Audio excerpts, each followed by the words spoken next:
Pushkin. We spend hours deciding what to buy, but there's a split-second decision that can make or break a sale. Do you have the trust to hit buy now? Agentic commerce is testing that moment more than ever. And that's where PayPal comes in. With 25 years of checkouts, 400 million consumer accounts globally, and the benefit of purchase and seller protection, all of which make sure wherever a purchase starts, it ends with trust. Built for payments, growth, and agentic. PayPal Open, built for all business. Visit paypalopen.com. Purchase and seller protections on eligible transactions only. Terms apply. See paypal.com/risk-management for details. Liberty was never just a word. It has guided every American endeavor for the past 250 years. And now it takes form in a new way. The 2026 Semi-Quincentennial Coin and Medal Program from the United States Mint celebrates the founding ideals that have long shaped our coinage. Available 1 year only, this historic collection features new coin designs, limited edition releases, and reissues. Shop new official coins at usmint.gov/semiq. That's usmint.gov/SEMIQ. Whatever your goal, trade, show, giveaways, client gifts, or team gear, 4imprint has the promo products to match. With thousands of options, from apparel and drinkware to tech and totes, it's easy to find the right fit for your brand and budget, with standout choices at every price point. And with their 360-degree guarantee, you can be 4imprint certain your order will show up just right on time. Explore more at 4imprint.com. 4imprint, for certain.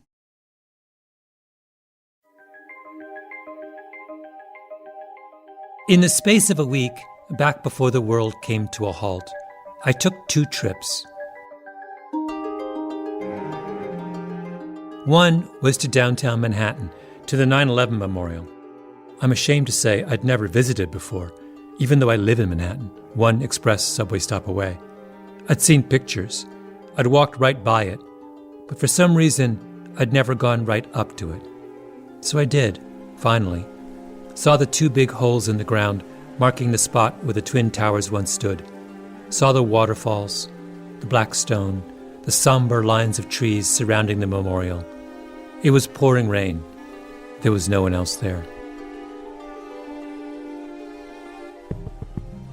My second trip was to Jacksonville, Florida. 2 unseasonably cold winter days. I wanted to see a chart. I know that might seem odd. Who goes to Florida to see a chart? But there I sat in the conference room of what looked like an old bank, right by the freeway, and someone hooked a laptop up to a big screen and showed me a scatter plot. X-axis, Y-axis, a bunch of dots, each in the shape of a human figure. At the time, I didn't think of my visit to Florida and my visit to the 9/11 Memorial as connected. They were just 2 random quests that seemed like they might lead somewhere. That's what I do at the beginning of every year when I start the research for a new season of this show. I spend a lot of time pursuing random ideas. But then March came, and the world turned very strange and very dark, and I sat in my room and realized that those 2 trips were about the same thing. My name is Malcolm Gladwell. You're listening to Revisionist History, my podcast about things overlooked and misunderstood.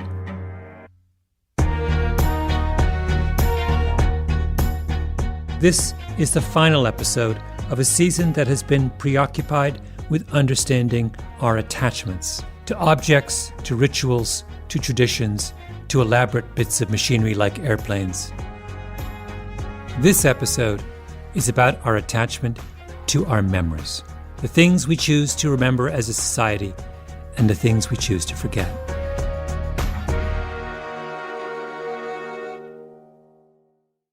In September of 2001, when 2 hijacked passenger jets crashed into the World Trade Towers in New York City, a young architect named Michael Arad was living in downtown Manhattan. And late couple of nights after the attack, I was on my bicycle and I made my way to Washington Square Park. And at 2 or 3 in the morning, there were a dozen or so people standing around that fountain in the middle of the park. And there was no ceremony, there was no speech. There was just people standing there together, not even, in ones and twos and threes. And when I walked up to the edge of that fountain and stood next to a stranger, I felt for the first time in 2-3 days that sense that something shift, that I was supported by these people, and in turn, just by standing next to them, I was supporting them. And I think that sense of belonging for the first time pushed me in some way to want to participate in this idea for a memorial. A memorial. The vision that came to Arad was of 2 giant empty concrete vessels in the Hudson River, a few blocks from the Twin Towers, each roughly the size and shape of the footprint of the towers themselves. Imagining the surface of the Hudson River somehow shorn open, forming these 2 square voids, and the water cascading into these voids and never filling them up. And so they remain these empty, inexplicable vessels. A few years later, the city set up a competition to design a memorial for the site. It was the largest design competition in history. Over 5,000 entries from 63 countries, including some of the most famous architects in the world. Michael Arad was a nobody. He worked for New York's Housing Authority, designing police stations. He took his original idea and moved it from the Hudson River to the actual site of the fallen towers. 2 deep voids, representing the footprint of the Twin Towers, each with a waterfall and reflecting pool, ringed by the names of those who died. He entered, and he won. The towers were about 212 feet across, and the reflecting pools that you see on the site today are 176 feet across from waterfall to waterfall. That waterfall is ringed by an 8-foot wide water table that brings that out further to 196, if I'm not mistaken.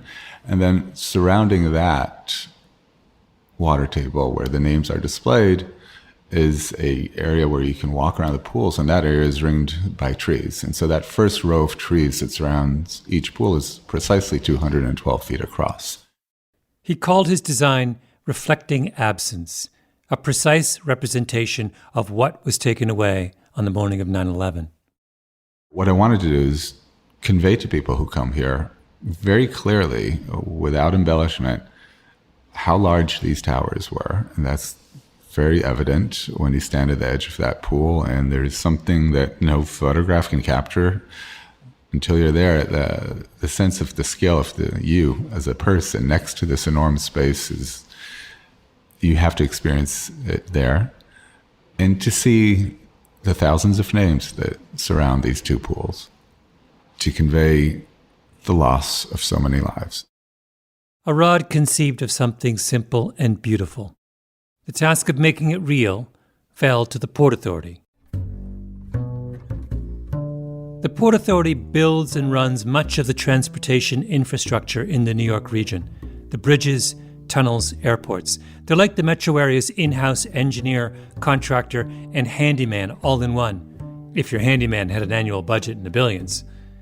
They actually built the original World Trade Center, and the responsibility for building the memorial was theirs. Nice to see you. Right on time. Lovely day. Yeah, perfect. So we were just chatting and sort of... So I asked the 2 former Port Authority executives who oversaw the memorial project, Chris Ward and David Tweedy, to meet me at Ground Zero. I wanted to understand what it means to make memory real in the way that Arad was proposing. Right. The complexity of just building it, then the complexity of the symbolism and the culture of why did people choose to put so much into the site, which then exacerbated or made constructability different. We're going to walk around a bit, but Sure. Why don't we start by a really simple, I'm happy. The 9/11 memorial wasn't an ordinary project. The design committee made it clear that they wanted something built on the site of the old towers, which created a logistical nightmare. Because Ground Zero isn't some vacant lot, it's one of the most dense urban spaces in the country. I met the Port Authority guys in the lobby of 4 World Trade Center, which is 72 stories high. But there's also a 1 World Trade Center at 104 stories, and a 2, a 3, a planned 5, and a 7 World Trade Center, plus the 9/11 Museum, a performing arts center, and a massive transit hub where the PATH commuter trains enter from New Jersey. The hub looks like the bones of a beached whale, or a giant hair clip, depending on your perspective.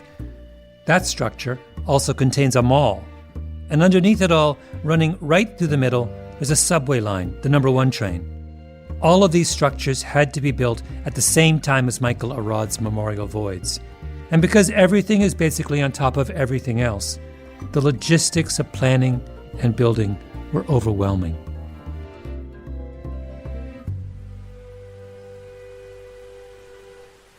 So you have memorialization, you have a museum, you have real estate, you've got a security center here, you've got a ecumenical religious center. You pour all that in, and then you've got the overlay of the families who are wondering, where's my commemoration? Where will I mourn? You put that all in, and it's impossible to disentangle a set of priorities. Tweety Ward and I stood by the 2 black stone voids in the pouring rain, and they tried to explain what they went through. So we use the analogy that the construction was so difficult because it was like the children's game of pickup sticks. That if you know that little game where you've got the multicolored sticks, and if you pick one up, the other one moves and then you lose. Everything here is connected. The political leadership in New York made it clear that the memorial had to be finished in time for the 10th anniversary of the attacks, September 11th, 2011. Just to be tangible about it, the Memorial Plaza, which we were under huge pressure to get done by the 10th anniversary, is sitting on the ceiling of the hub. The hub, the place where all the underground transit lines converge. We had to completely refashion the construction process of how that hub got built, at huge cost, by the way, in order to get this done first. So they built top down rather than the normal traditional. The normal traditional way is to build from the bottom up. Start with the foundation, go from there. And Tweety says the Port Authority originally had a plan to do things that way. The problem was, when you did that schedule, the Memorial Plaza wouldn't have been done until the end of 2013. And so that's when we were starting to go, wait a minute, the city is not going to tolerate the Port Authority telling them, you're going to have to wait till 2013 before you can commemorate the anniversary. And dates matter. 10 years is different than 13 years, which is different than, 12 years. And, the engineers, a couple of them, came up with the idea, build the ceiling first, basically go across the entire site with the ceiling, which is the ceiling of what's below us, but most importantly, it's the floor of the plaza. And then once you've done that, build down from there. As if that wasn't enough, the governor of New York at the time insisted that the subway, the number 1 line, keep running throughout all this. So they had to build a box around the subway tracks, suspend the box high above the site, and work around it. Which is one of those odd facts that you only think about if you live in New York and you took the number 1 train, as I did many times in those years. And you suddenly realize that on all of those trips, you were in a real-life version of Jenga. The game where you have a stack of building blocks and you remove them one by one until everything crashes. So there was a whole re-engineering of how you'd support the 1 train, how the PATH train would get protected. And remember, you got an operating railroad. So you're building a temporary structure and housing the ceiling of a hub with train tracks below you. The 1 train must be right below us. Right? The one's here, but the PATH train's literally right under the memorial. So you're building a platform. That's exactly and then right. you build a platform, and then you plump the memorial on top of the platform, and then build even down. As things are going on underneath. And then you're feeding, and that's what I was getting at before, you're feeding the construction horizontally rather than vertically, which added about $60 million worth of additional cost to handle that way. Like I was saying, at one point, you had people hand excavating underneath the 1 train because there just wasn't room to get any heavy equipment down there. If you could put the memorial in the Hudson River, you wouldn't have this problem, of course. You just build some pilings into the riverbed. And if you didn't have to race and finish by September 11th, 2011, your life would be easier as well.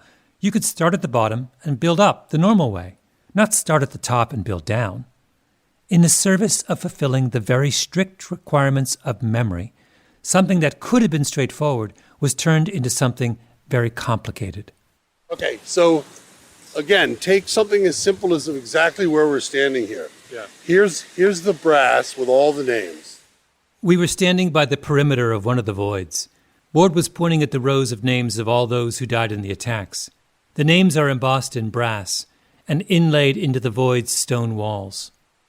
It's meant to be something solid that people can touch. But if you're the Port Authority, you have to think through the implications of that. Due to the ability for brass to capture heat, and that if on a really, really hot day, someone could put their hand down on this, they could get literally a second-degree burn if the sun had been on this all day. So there's a cooling system underneath this brass so that it will always stay safe so people can end up touching it.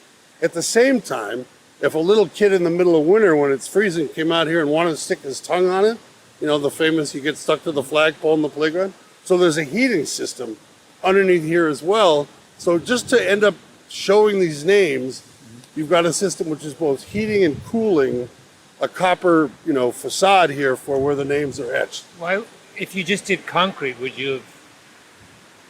There are a lot of different ways you could have put names, out there, but this was, and they're all backlit, as you can see. So in some respects... Would there be a more efficient way to have names represented? Absolutely, but this is a special site.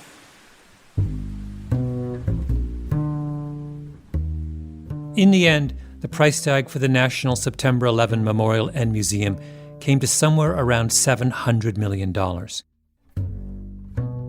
To put that in perspective, the cost of the Vietnam Memorial in today's dollars was $20 million. The cost of the Lincoln Memorial in today's dollars was $45 million. Now, is $700 million too much? I don't know. It depends on what you're comparing it to, I suppose. The point is that we could have done it for less, but we chose not to. Because we wanted to memorialize that event as perfectly and precisely as possible, down to its dimensions, location, and date of completion. When we want to, we take our memories very seriously. The maintenance schedule on that kind of thing must be intense. I mean, you're right, it can't fail, right? Exactly. Oh, and the ice in the winter is an issue. Right, it's just every part of what this. happens with Global the ice? warming makes it easier. So one of the problems is if you'll see the way the water flows underneath the perimeter, it's horizontal to the ground here about this high. You get a heavy wind in the wintertime and it whips across the top. It picks up moisture and then blows it onto this brick, which then potentially creates ice conditions.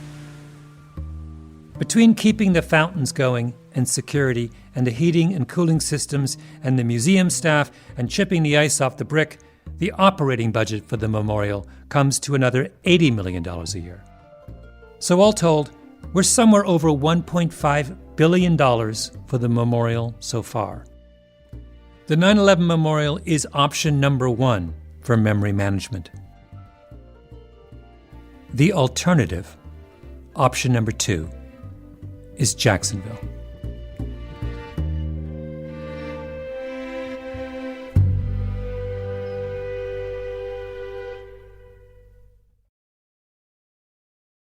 This show is sponsored by BetterHelp. BetterHelp's 2026 State of Stigma report surveyed 2,000 Americans and revealed that 85% of Americans believe getting support is wise, yet 74% say society discourages people from doing so. This makes no sense, right? If you have a toothache, society doesn't discourage you from seeing a dentist. If your car breaks down, society doesn't discourage you from seeing a mechanic. If your heart is literally broken, as in not functioning, society doesn't discourage you from seeing a cardiologist. But if your spirit is broken, if you're struggling with some burden, society says you don't deserve help. I think it's time to end this self-defeating contradiction. Your spirit is not less worthy of our concern than your heart or your teeth or your car. Which brings me back to BetterHelp. BetterHelp has quality therapists. They work according to a strict code of conduct and are fully licensed in the U.S. Don't let stigma stand in the way of support. Start therapy with BetterHelp. Sign up and get 10% off at betterhelp.com/Gladwell. That's betterhelp.com/Gladwell. Liberty was never just a word. It has guided every American endeavor for the past 250 years. And now it takes form in a new way. The 2026 Semi-Quincentennial Coin and Medal Program from the United States Mint celebrates the founding ideals that have long shaped our coinage.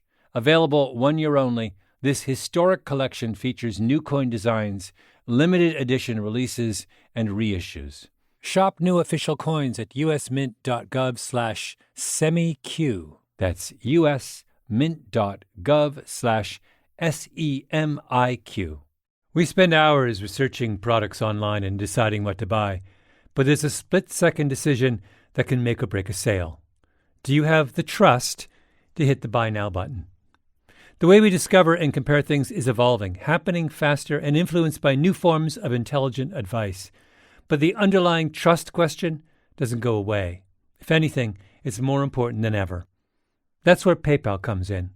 For more than 25 years, they've been a trusted way to pay. And now PayPal can make the agentic era of commerce work for merchants, letting them maintain control of their brand, their customer relationships, so even as the way we shop changes, the moment that matters most still feels familiar and deeply dependable. Built for payments, growth, and agentic. PayPal Open, built for all business. Visit paypalopen.com to get started.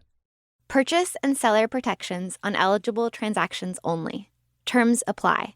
See paypal.com/risk-management for details. Do you have your high school diploma or GED? I got a high school diploma and a bachelor's degree from the University of Connecticut. Wow, what'd you major in? Network engineering. Okay. Did you ever go to jail or prison? Jail. I went to Jacksonville, Florida during the count. Every homeless organization in the country does this during the last 10 days of January. Volunteers go out and count the number of people living on the streets. The group I went to see, Changing Homelessness, had 180 volunteers divided up into shifts, morning, afternoon, and evening, gathering information. Where are you working at? I work through someone and do whatever he asked me to do. Labor work. Yeah. So when you became homeless, did you become homeless? Did you run away from a family? Was there violence at home? No. Any kind of differences in? Lose your job? New start. Okay. Did it happen when you... Jacksonville did its first count more than 15 years ago, more as an academic exercise than anything else. We really honestly thought we knew, why do we need to do a registry, right? We know everybody. That's Dawn Gilman, who runs Changing Homelessness. The more they thought about this idea of a registry, the more they wondered if they were missing people. What if there were homeless people out there who never stayed in a shelter or who never showed up looking for services? So Gilman decided to do a real count. So that was the first time we went out when it was convenient for our clients and not convenient for us. We went out between 4 and 6 a.m. on a Tuesday, Wednesday, and Thursday. Yeah. The idea being if you're on the streets in the early morning, you really are homeless. You are homeless. That's where you spent the night. Yeah. So now for the count, the volunteers gather before sunrise. College students, formerly homeless people who remember what it was like on the streets, teachers helping out before their day starts, nurses from the nearby hospitals. They carry with them hygiene kits, toothpaste, socks, soap, shampoo. They fan out across Jacksonville, looking under bridges, in parked cars, in abandoned buildings. If you're sleeping, they leave you alone. If you're awake, they ask you questions.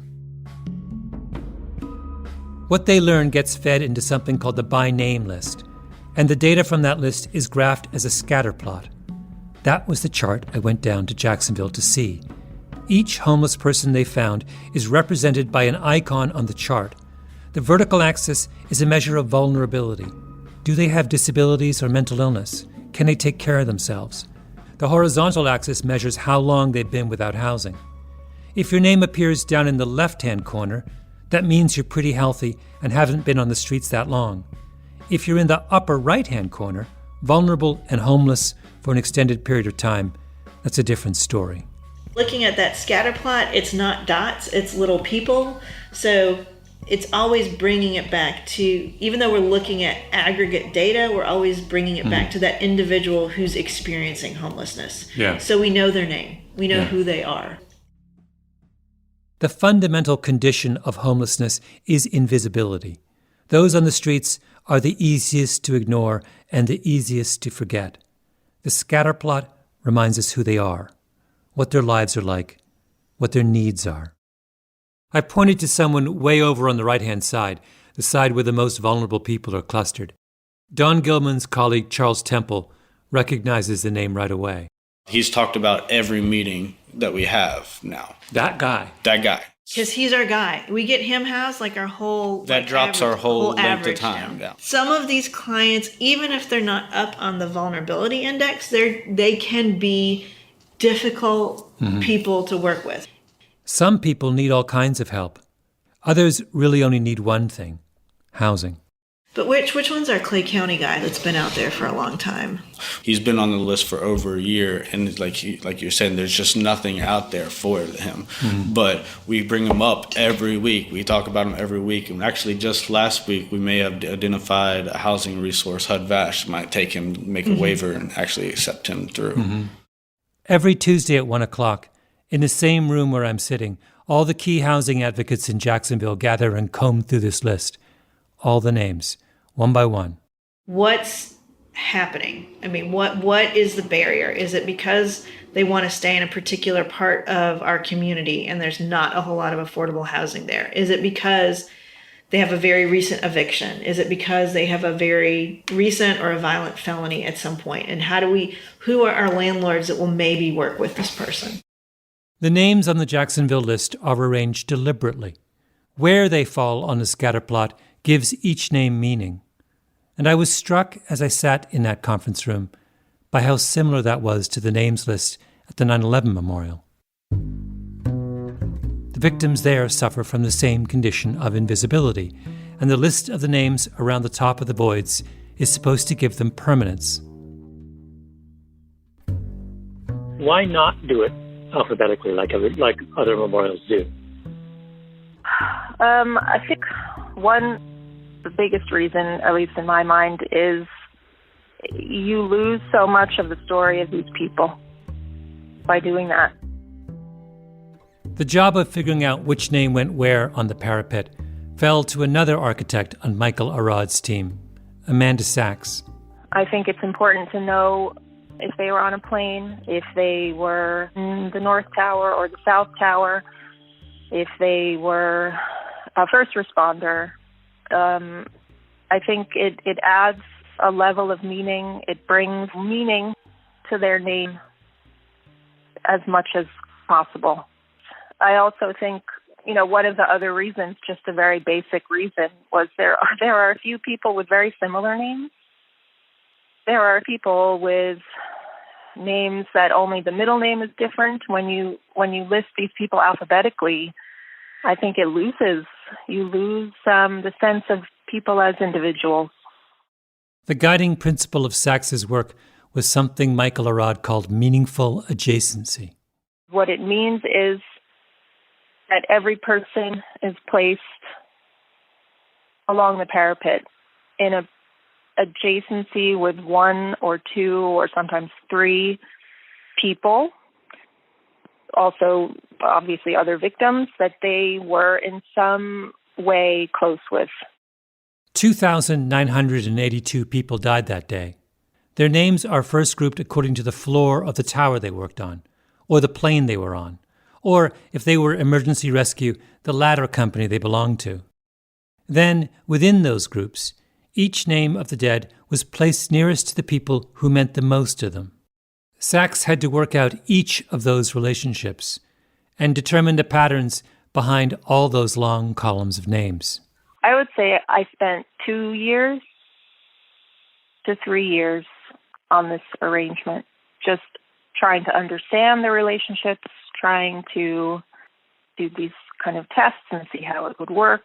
And were there any adjacencies that were particularly meaningful?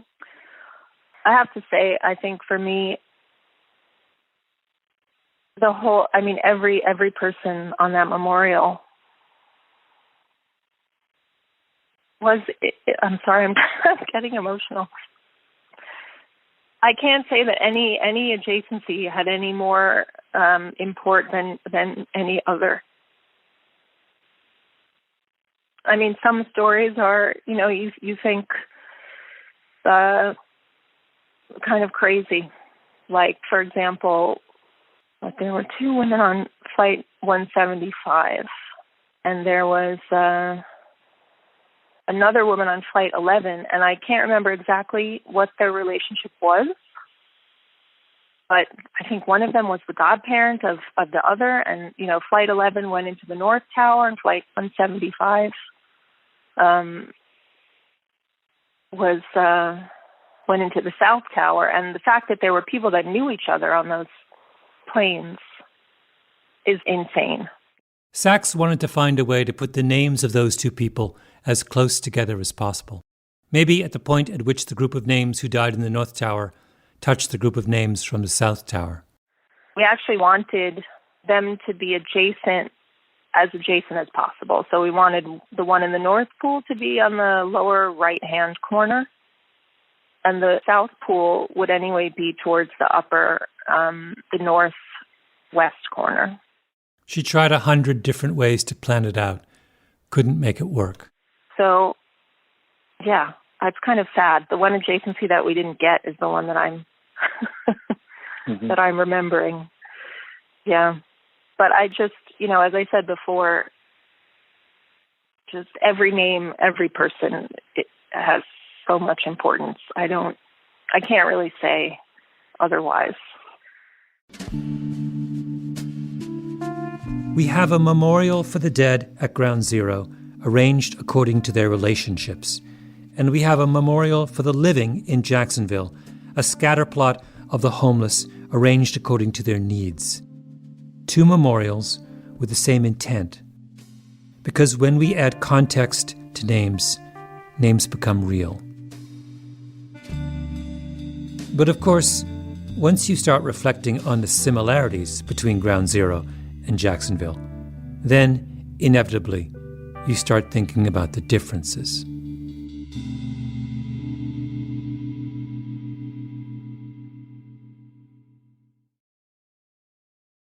Liberty was never just a word.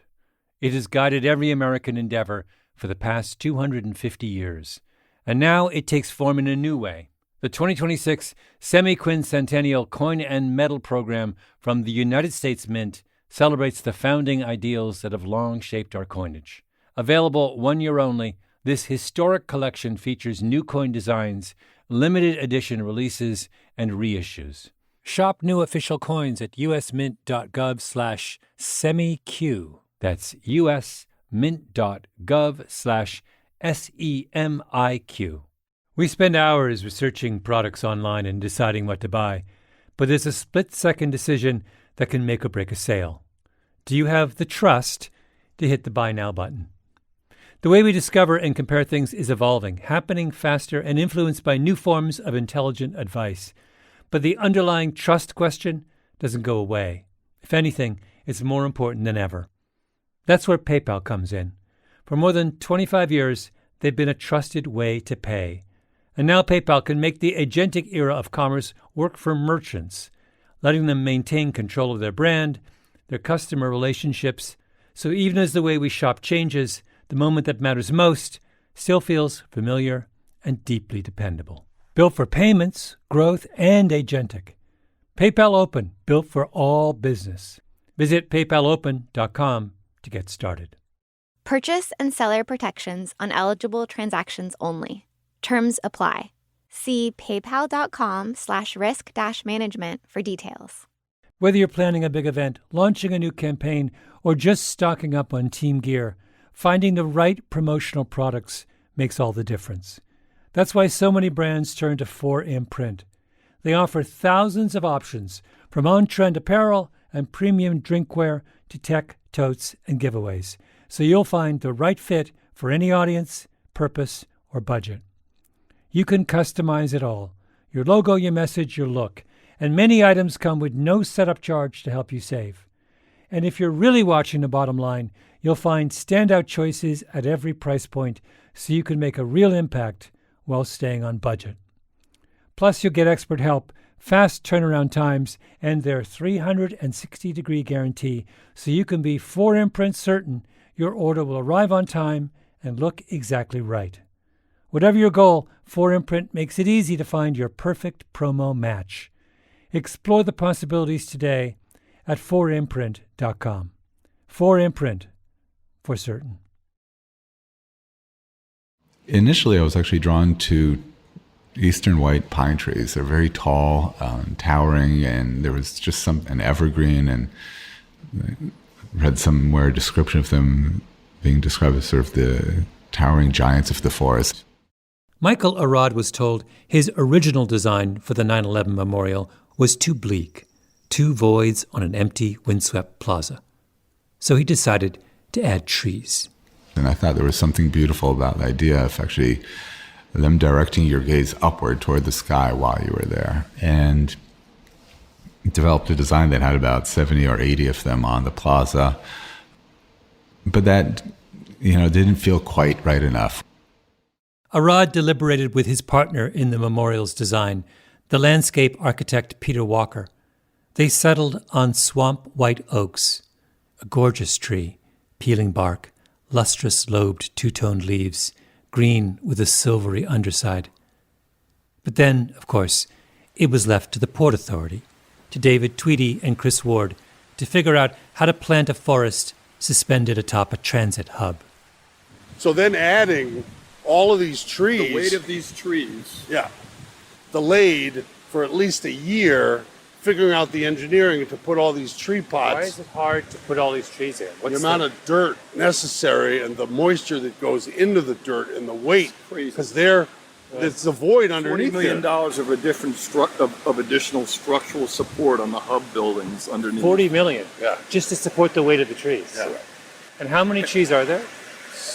I'm going to say 360. 360. So each tree, so here's a tree here. What's beneath that tree? There's a big box. Big box. And there's literally man-made dirt, which is super light compared to nature-made dirt, with a material in it which allows it to capture moisture and be very efficient for maintaining the health of the trees. But each box has its own moisture reader inside of it, so they can tell, when it's, the tree is threatened. So you've got, in each little part of it, you've got this amount of technology that put anywhere else, you go, oh my God, these are just trees. But not just trees. Perfect trees. Peeling bark, lustrous lobed two-toned leaves. Trees that are fed and cared for, and each given their own place to live. How big is the box? It's probably out to like here. So like 10 by 10, 12 by 10. 12. And the problem was when you began to move them over areas where there was less infrastructure underneath it, it got even more expensive to build the box and then bring this infrastructure underneath to support the box. Yeah. Trees with an expensive, bespoke, carefully engineered social support system. Yeah. But again, that was driven from... Hi. How are you? Good. Will you turn that off for a second? Suddenly, a security guard came running up. Apparently, we needed authorization to conduct our interview. The attention to detail at the 9/11 memorial extends even to when and how you are allowed to engage in recorded conversation. These are the guys who built this whole thing. I was the executive director of the Port Authority. They ran the Port Authority. Chris Ward. Hi. So if anyone... So can we just talk to a police officer real quick? Yes, but unfortunately the media department does not work through NYPD or Port Authority. But yes, of course. We ended up leaving the memorial plaza for the sidewalk, 50 yards away.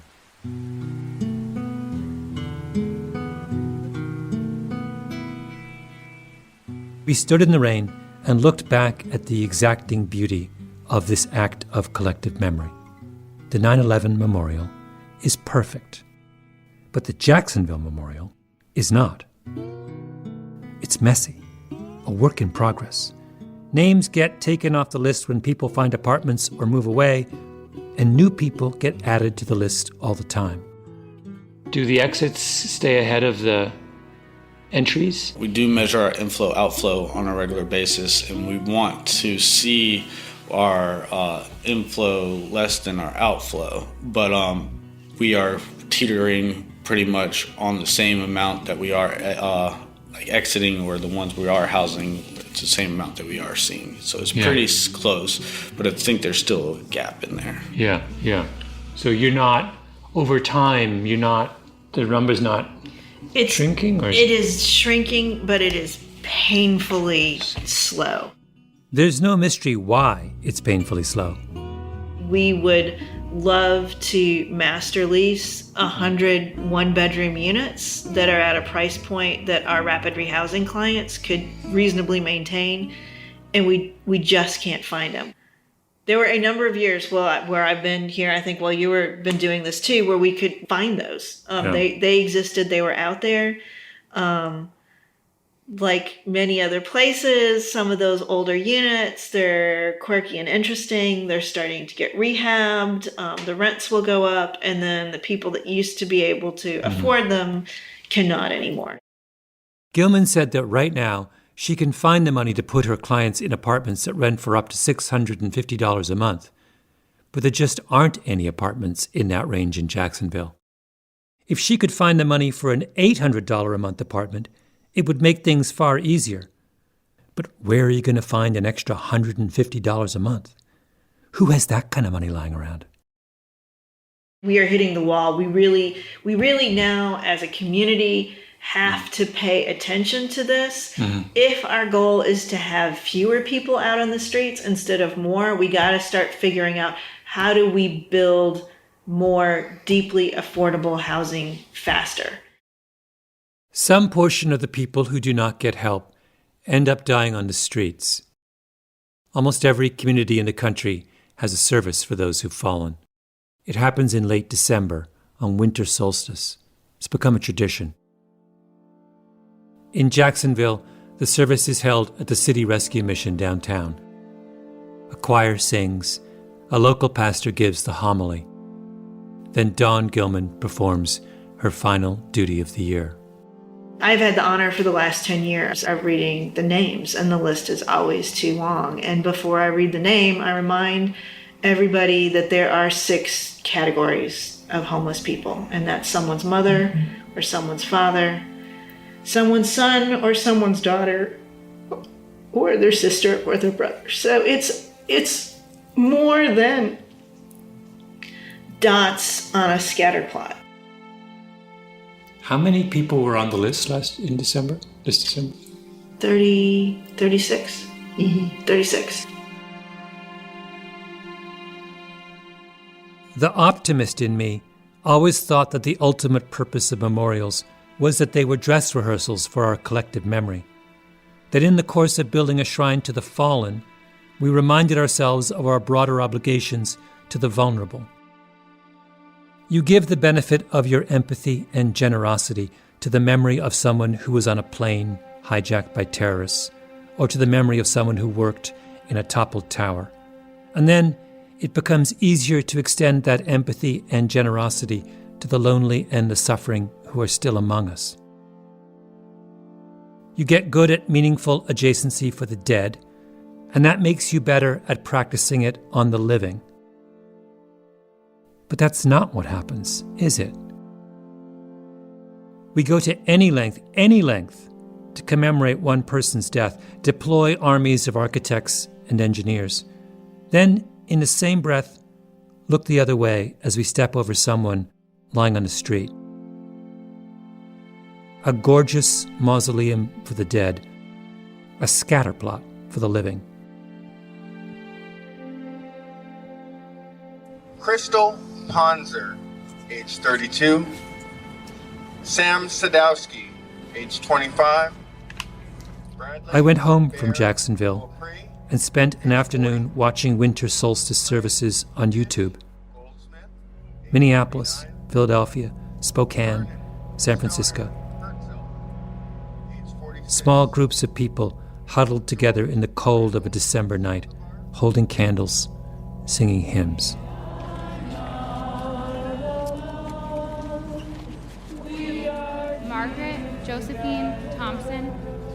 Jocko Hudson. Margarita Then, Ortiz. reading the names of the dead, hundreds of them. George Randall Saldivar, age 23. Edward Rue Tunison, age 47. Unknown. Unknown. Unknown. I watched until I couldn't anymore. Then I wept.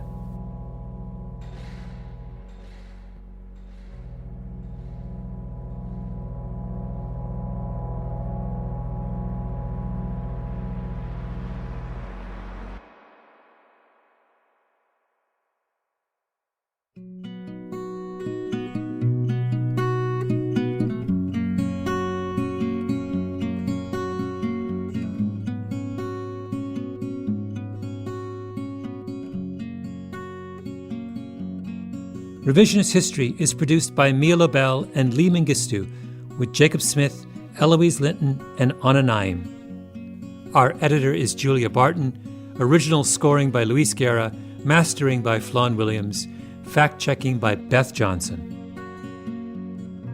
Special thanks to the Pushkin crew, Heather Fain, Carly Migliori, Maya Koenig, Eric Sandler, Maggie Taylor, Jason Gambrell, and of course, Jacob Weisberg.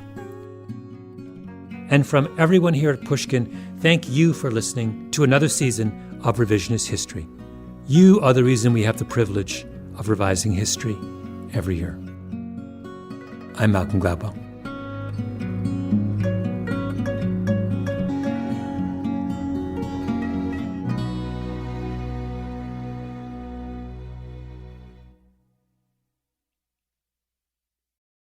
We spend hours deciding what to buy, but there's a split-second decision that can make or break a sale. Do you have the trust to hit buy now? Agentic Commerce is testing that moment more than ever. And that's where PayPal comes in. With 25 years of checkouts, 400 million consumer accounts globally, and the benefit of purchase and seller protection, all of which make sure wherever a purchase starts, it ends with trust. Built for payments, growth, and agentic. PayPal Open, built for all business. Visit paypalopen.com. Purchase and seller protections on eligible transactions only. Terms apply. See paypal.com/risk-management for details. If you want all of your data in one place, if you want a single home for all of your entities, if you want to spend more time working and less time searching, you need the Intuit ERP.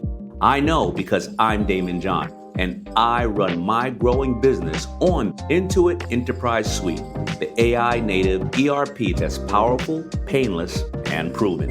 Learn more at intuit.com/ERP. A BetterHelp ad. Have you ever had so many tabs open that your computer starts slowing down? 10 for work, 5 for family, 1 for that thing you've been meaning to figure out. 20 more are running quietly in the background. Life can feel like that too. According to BetterHelp's 2026 State of Stigma report, 85% of Americans say getting support is a smart thing to do. Yet 74% say society still discourages people from asking for help. And more than 3 in 4 Americans reported symptoms of anxiety or depression in the past 2 weeks. Therapy can help you sort through what's taking up space and attention. With BetterHelp, you can connect with a licensed therapist online on your schedule. You'll be matched based on your needs, and you can switch therapists anytime.